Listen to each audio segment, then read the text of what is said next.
Saludos. Hoy aprenderemos lo que son las elipses, las propiedades, lo que son los elementos de las elipses y todos relacionados con ellas.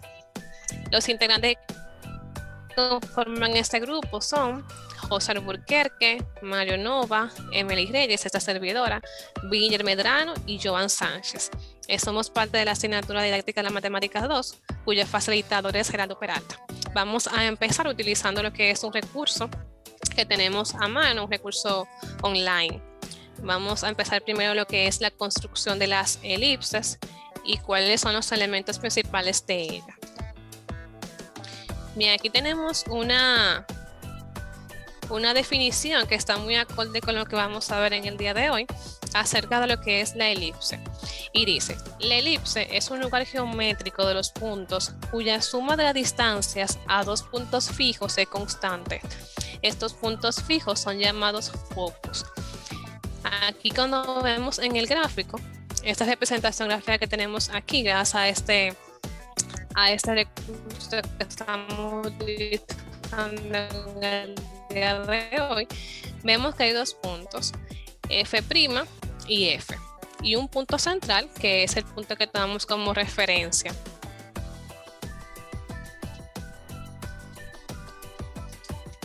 Esta F' y esta F son los dos puntos llamados focos, y este punto se puede mover a cualquier lado que vamos a ver más adelante.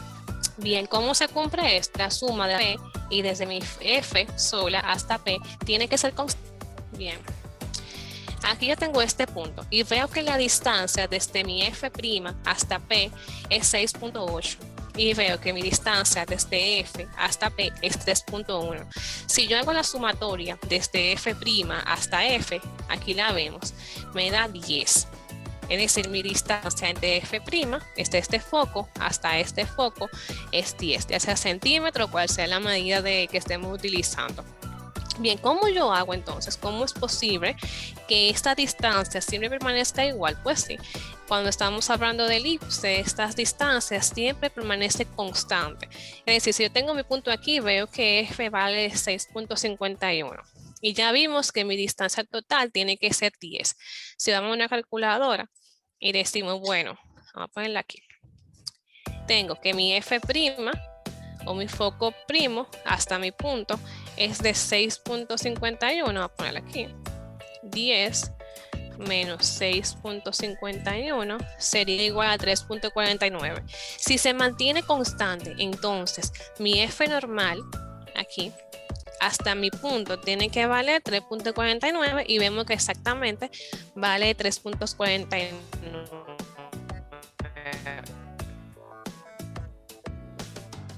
Pero vamos a ver si este punto igual vemos como esta distancia de F' hasta P es 2.32 y mi distancia entre F hasta mi punto es 7.68. Si realizamos la suma, vemos acá arriba también, vemos que se mantiene constante. Y si todos estos puntos que están aquí se unieran, ¿qué figura, qué curva me trazaría? Vamos a verla. Bien. Si comenzamos a movernos, vemos cómo se van formando puntos, las distancias se mantienen constantes. Vemos aquí, vemos, y vamos viendo cómo se va formando esta elipse. Y queremos crearla mejor para que se vea mejor. Bien, entonces no cabe duda de que este lugar geométrico de los puntos, cuando la suma de estas dos distancias de mis puntos focales se mantiene constante, me forma lo que es una elipse. Bien, entonces vamos a ver aquí abajo, me pone algunas preguntas. ¿Qué tipo de curva describe la traza de P? Este es mi punto P, y vemos que me representa un tipo de curva llamada elipse, donde la distancia de mis dos puntos focales se mantiene constante. Vamos a ver algunos elementos de la elipse. Vamos a ver aquí. Si trazamos vamos a ver el punto central, este punto de aquí del medio. ¿Cómo nosotros obtenemos lo que es nuestro punto medio en una elipse? Bueno, es trazando una línea entre ambos puntos. cuando trazamos esta línea, esa semirrecta, entre mi punto F' con mi punto F, mis dos focos, y entonces vemos cuál es la mitad. Podemos trazarlo con una regla, y con la misma regla guiarnos cuál sería la, entonces ahí podemos obtener nuestro punto central. En este caso, yo saber que es 10 mi distancia total entre los focos, obviamente mi punto central se dividió entre 2, sería 5. De esta forma, entonces obtengo lo que es mi centro. Otros elementos que podemos encontrar es si trazamos nosotros, vamos a trazar una recta total aquí, y trazamos una que sea perpendicular a esta recta de aquí, que se llama mi eje focal. Entonces, si trazamos esta línea perpendicular a mi eje focal, vemos cómo se forman distintos vértices. Tenemos este vértice, que está aquí. Tenemos también, a ver, control C, este vértice. Tenemos este vértice y tenemos este vértice. Aquí vemos cómo se forman 4 vértices. Muy bien. Aquí vemos cómo la distancia entre mi punto focal primo hasta mi centro es igual a la distancia desde mi punto focal, o desde mi vértice, mejor dicho, hasta mi centro. Y esta distancia, ¿cómo se llama? Bueno, esa se llama mi eje mayor. ¿Por qué? Porque esta distancia desde este vértice hasta este vértice es mayor que la distancia entre este vértice y este vértice. Por tanto, la distancia entre mis dos focos se llama eje mayor, y la distancia perpendicular, esa línea perpendicular entre los vértices, se llama eje menor. Entonces, en algunos de los elementos que podemos aprender de lo que son las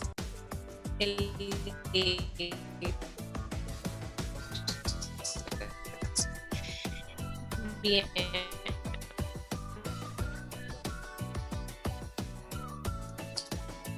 Vamos a... Bien, chicos, ahora vamos a continuar con lo que es la ecuación del elipse. Acá podemos ver un ejemplo de una elipse donde nos dan su ecuación de antemano. Pero si nosotros queremos conocer la ecuación del elipse,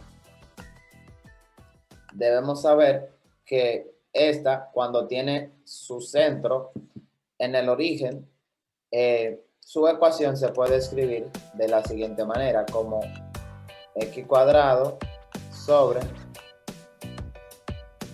a cuadrado más y cuadrado sobre b cuadrado, y todo eso se iguala a 1. ¿Qué fue lo que hicimos acá? Acá donde podemos ver aquí.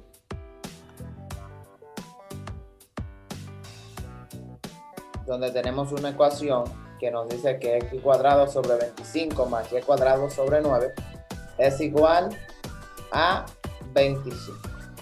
Bien, respondiendo a la primera pregunta que nos dice cuál es la ecuación de la elipse de esta figura, ahí podemos ver cuál es la ecuación. Ya la tenemos de antemano.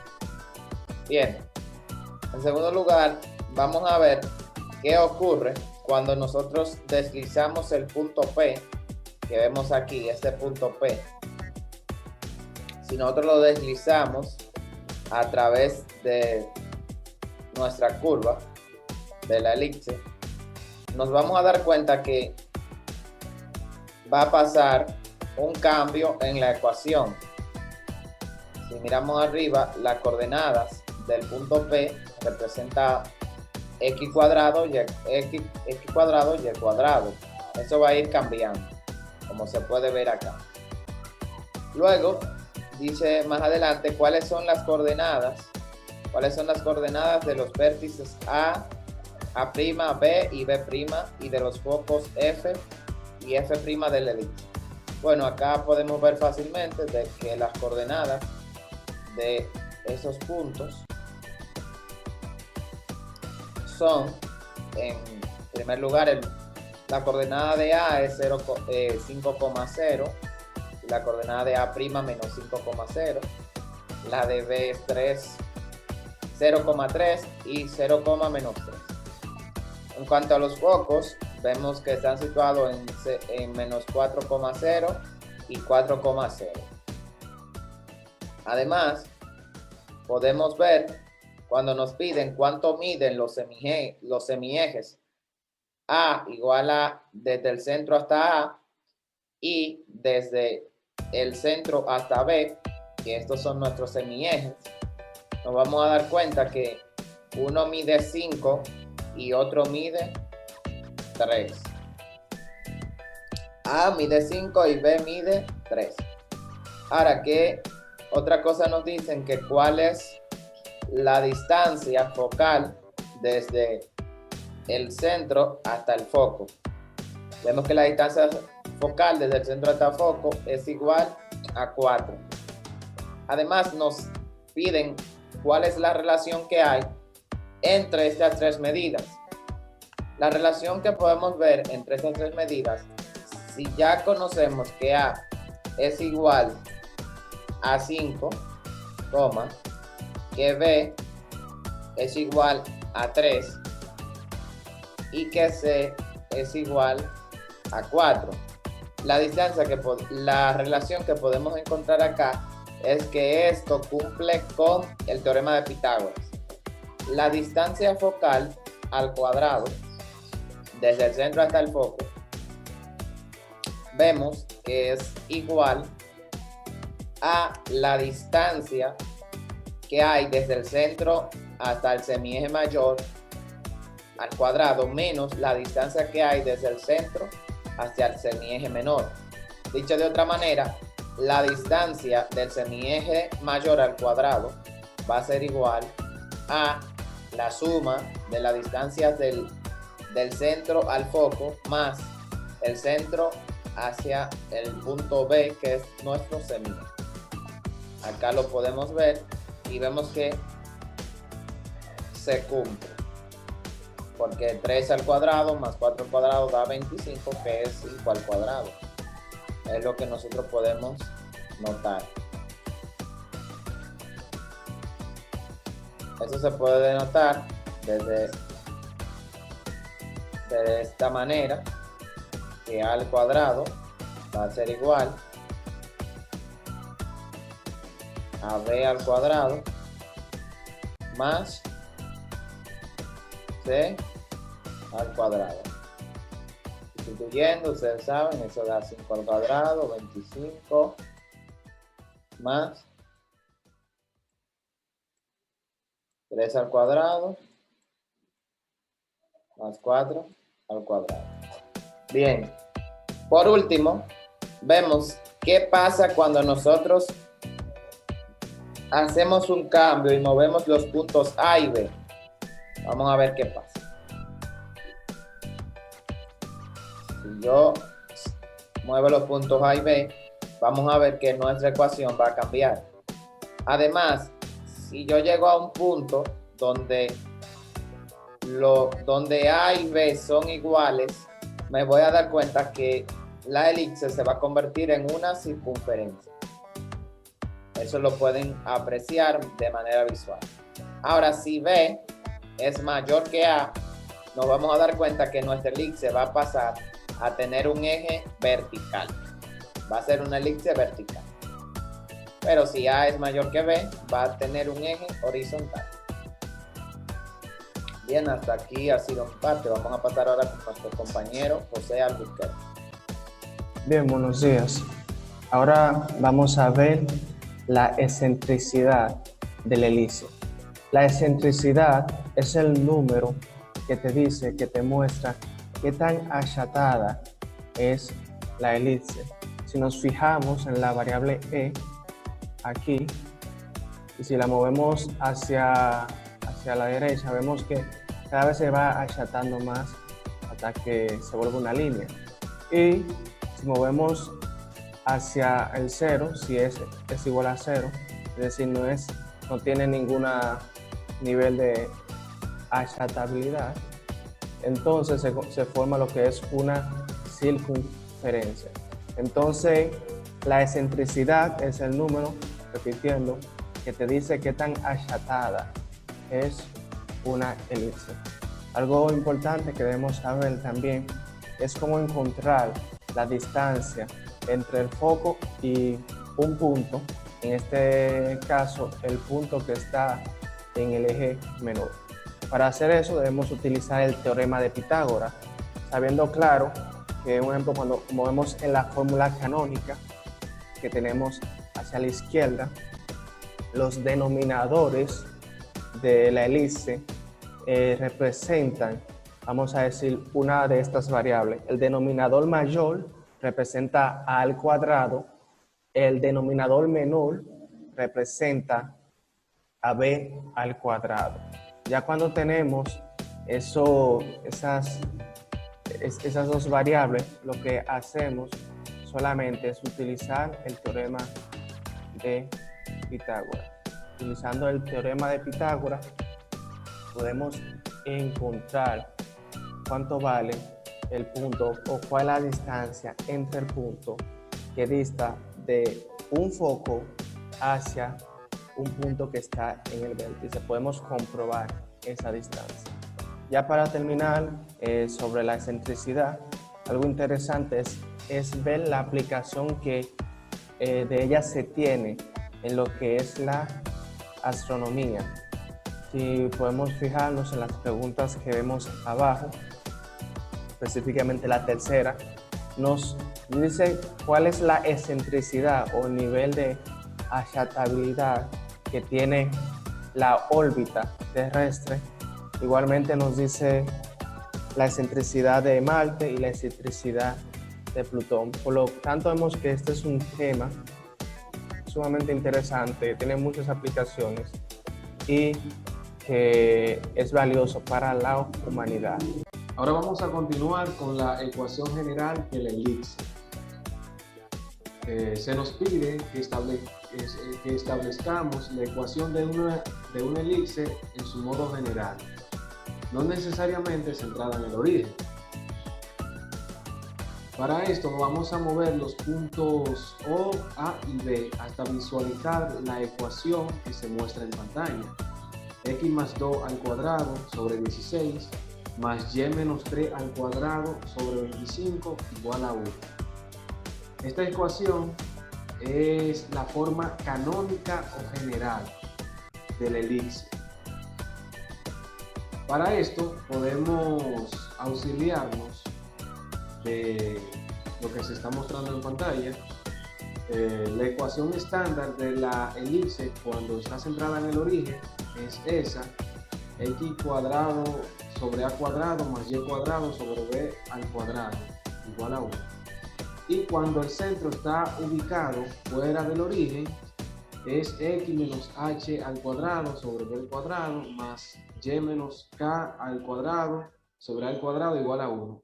Esta es la generalización para la ecuación de cualquier elipse que esté centrada fuera del origen de ordenadas. Ahora tenemos la ecuación x más 2 al cuadrado sobre 16 más y menos 3 al cuadrado sobre 25 igual a 1. Para esto sabemos que si igualamos x más 2 a 0, entonces x es igual a menos 2. Y si igualamos y menos 3 a 0, y es igual a 3. De ahí deducimos que el centro tiene las coordenadas menos 2,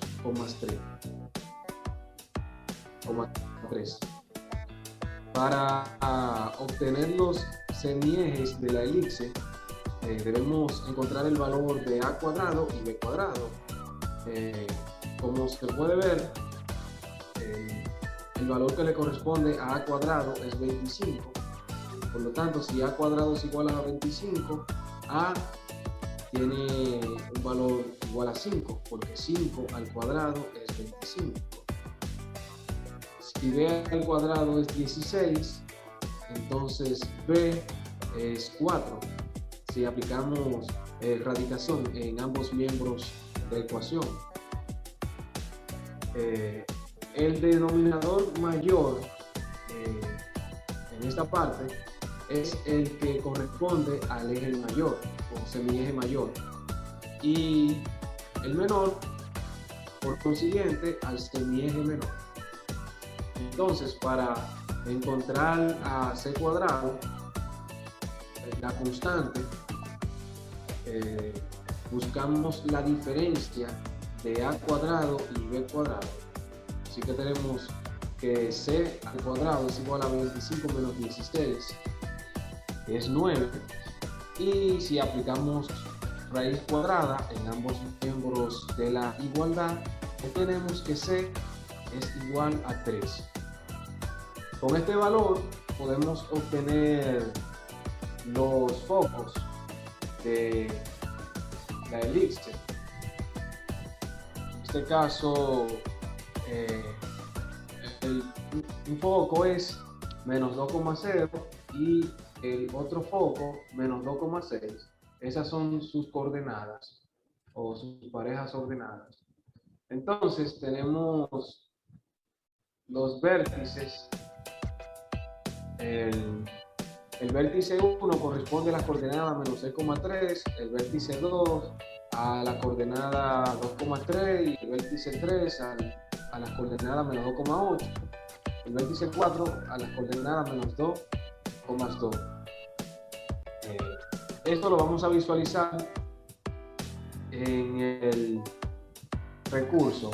Entonces, se nos pide que movamos la elipse hasta que se visualice la ecuación. Para esto ya tenemos el centro, que es menos 2,3. Entonces movemos el punto O a esas coordenadas, menos 2,3.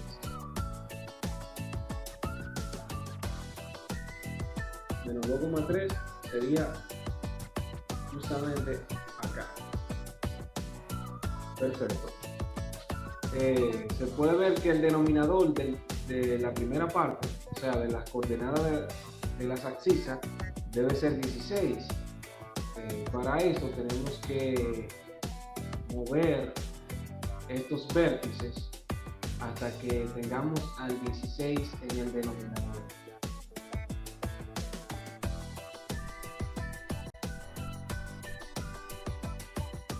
Perfecto.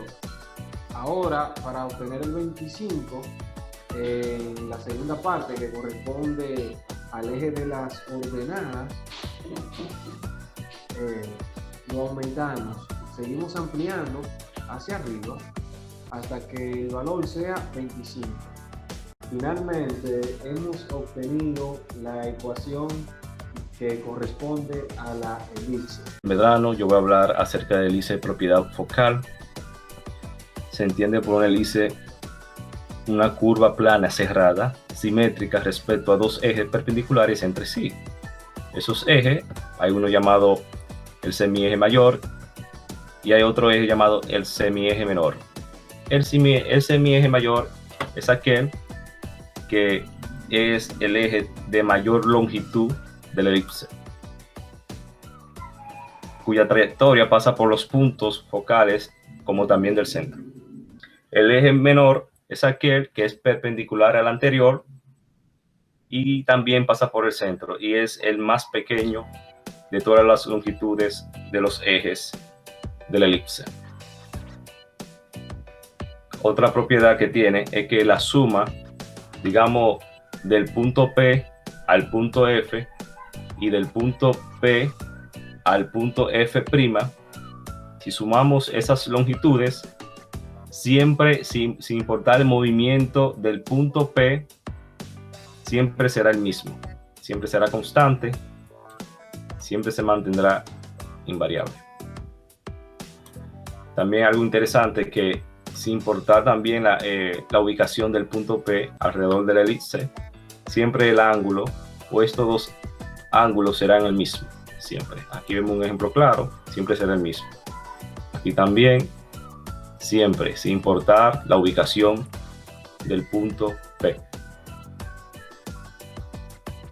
También cuando nosotros deslizamos este deslizador verde, valga la redundancia, sin importar la ubicación del punto P, siempre se va a dirigir hacia el otro punto focal, partiendo de ese punto focal de origen hasta la llegada, hasta el punto focal de llegada.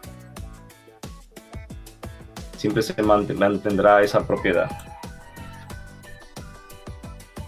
También se define como el conjunto de un segmento de longitud constante y sirve para trazar la hélice.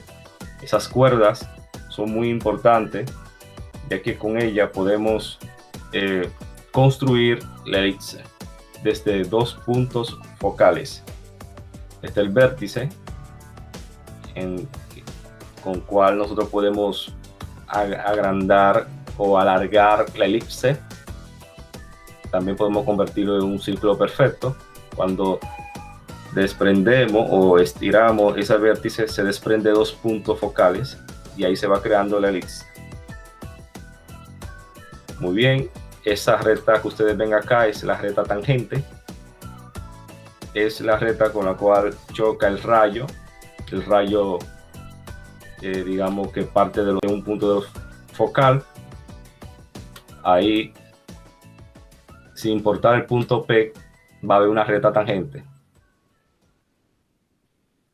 Muy bien, una aplicación que tiene esto es, por ejemplo, para quitar, hay un aparato muy especial para quitar los cálculos renales o las piedras renales, que por ejemplo, coloca a la persona en uno de los puntos focales, donde se encuentre, digamos, el riñón en uno de esos puntos.